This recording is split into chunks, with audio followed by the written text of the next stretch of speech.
Emmanuel Macron, France's youngest post-war leader, promised to rebuild his nation's self-confidence and relaunch the flagging European Union as he took power on Sunday in a series of ceremonies that deliberately emphasized France's military power.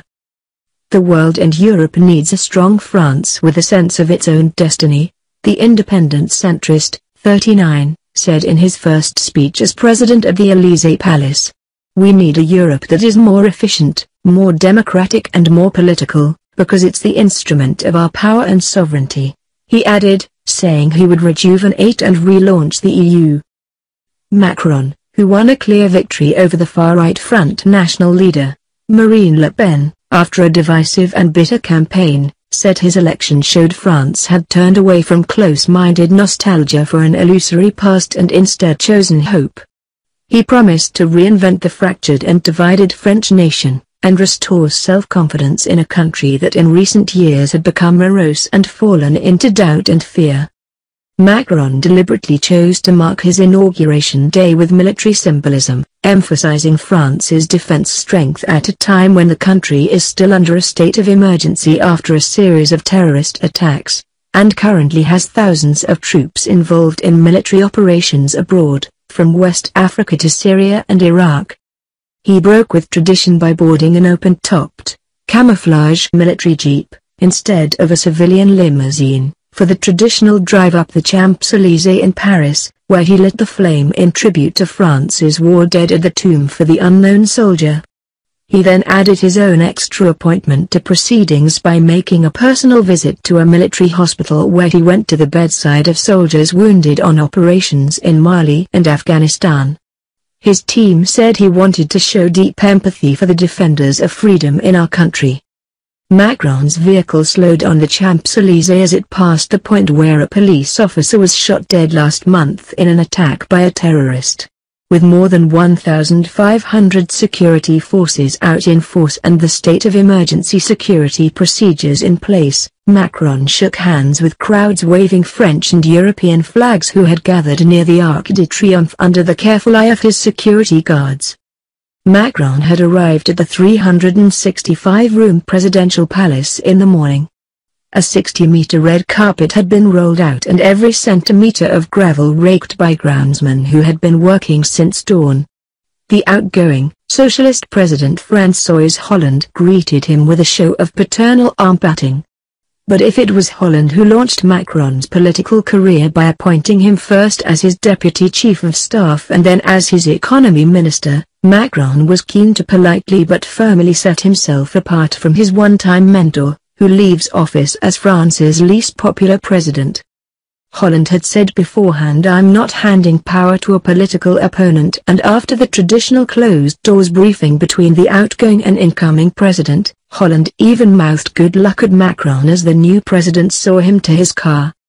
But Macron, who quit Hollande's government last year complaining there was not enough pro-business reform and launched his own neither left nor right political movement, used the inauguration day to clearly set himself apart from his predecessor's presidential style.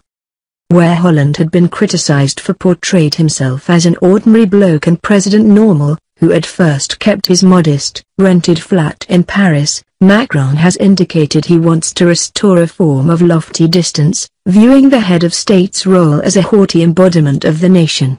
The Macrons immediately moved into the private apartment at the Élysée Palace. Only 3 years ago, Macron was unknown to the public. He won the presidency without a political party and never having run for elected office before. But although he had campaigned as an outsider who would revolutionize the political system, his years at the Élysée as Hollande's deputy chief of staff meant he appeared instantly at home there. Both on the red carpet in the Élysée courtyard and on the Champs-Élysées, Macron carefully carried out what is swiftly becoming his trademark, a long, slow, solitary walk to convey the authority of power. Yet behind closed doors, he immediately ran up the Élysée Palace staircase to his gilded new office 2 steps at a time. After the solemn pomp of his first speech under the gold chandeliers of the Élysée Salle des Fêtes, Macron's choice of music played by the orchestra, including the French can-can, was intended to set a lighter tone. After a presidential election campaign marked by a series of corruption scandals, including a row over the right-wing candidate François Fillon accepting gifts of luxury bespoke suits worth thousands of euros, Macron's team were quick to point out his inauguration suit had cost €450. Macron's wife, Brigitte, who the new president has promised will have a new official First Lady role to be defined after a consultation, wore an outfit loaned to her by the French fashion house Louis Vuitton. Inside the Élysée Palace, Macron's inner circle, who gathered with his close family members, said it was an emotional moment. But those in his fledgling centrist political movement know that his victory is not complete until the parliamentary election next month. Macron needs his new movement to win a majority of parliament seats if he is to enact his pro-business manifesto program, including loosening France's strict regulations on labor law. Without a majority, he could see his hands tied. Macron has long said that he would have no state of grace after taking office. He is taking over a country exhausted by decades of mass unemployment, impatient with a stagnant economy, still living under a state of emergency, facing a constant terrorist threat, and where the first-round presidential poll showed almost half of French voters chose Eurosceptic candidates or those opposed to free market, business-friendly changes to labor laws. Macron, who likes to constantly use the words hope, optimism and future, stressed that his work would begin immediately. He said he would not go back on his promises to free up labor law and support French business, despite warnings from unions and the left against his plans to implement labor law changes by decree. "I'll begin work tonight," he said. One of his aides described the mood, "very happy. Now there's a huge amount of work ahead." Emmanuel Macron has been inaugurated as France's youngest ever president in a ceremony at the Élysée Palace in Paris. The centrist leader was greeted on the steps of the presidential residence by outgoing head of state François Hollande. In his inauguration speech, he pledged to fight terrorism and also listed the excesses of capitalism in the world and climate change among his future challenges. Among those who attended were his wife Brigitte and her daughter, Mr. Macron's stepdaughter, Tiffaine Nozier. Following the ceremony, Mr. Macron accompanied Mr. Hollande as he walked to his vehicle in the palace forecourt and drove away as the new president waved him off. The remainder of his government will be announced on Tuesday, the source said.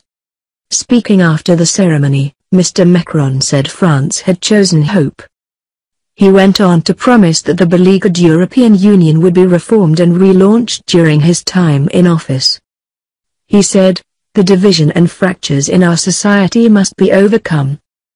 The world and Europe need more than ever France, and a strong France, which speaks out loudly for freedom and solidarity." Mr. Macron won the second round of voting last Sunday, gaining 66% of the vote and beating far-right candidate Marine Le Pen.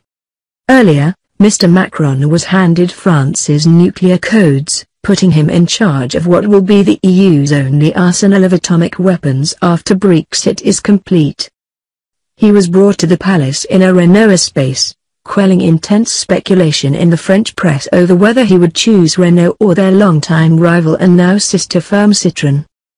A source has also revealed that he is expected to visit French troops deployed abroad at the end of his first week as president, probably in Mali. He has already appointed Alexis Kohler, who was his chief of staff when he was economy minister, as his secretary-general, who will act as his chief administrator. Philippe Echine, a former ambassador to Berlin, will act as his diplomatic advisor. It was revealed that the suit he wore for his inauguration cost a modest €450, £381, in an apparent attempt to dissociate himself from bling-bling politics. France's Emmanuel Macron arrived for his inauguration ceremony at the Élysée Presidential Palace in Paris this morning, ready to fully embark on his mission to shake up the world of French politics. His predecessor, François Hollande, welcomed him in the courtyard, shaking hands in front of hundreds of journalists. The two were meeting in the president's office before Mr. Hollande's departure, taking a last few minutes to discuss the most sensitive issues facing France, including the country's nuclear codes.